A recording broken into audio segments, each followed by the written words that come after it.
Hi guys, good morning. This is how we remove and replace brake pads. Toyota Hilux.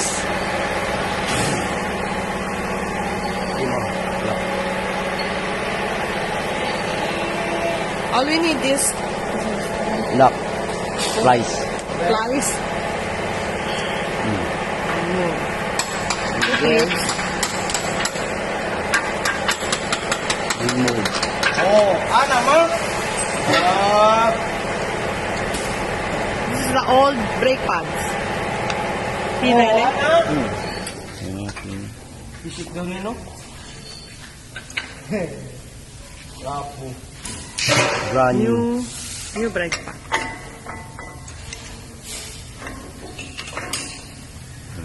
Okay.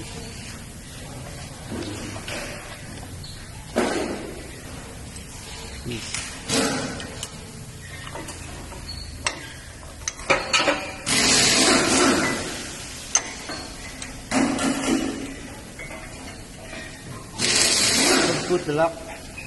The lock, Lock. both sides, Up and down. up and down. London Bridge. Falling down. That's all. Okay. Thank you for watching.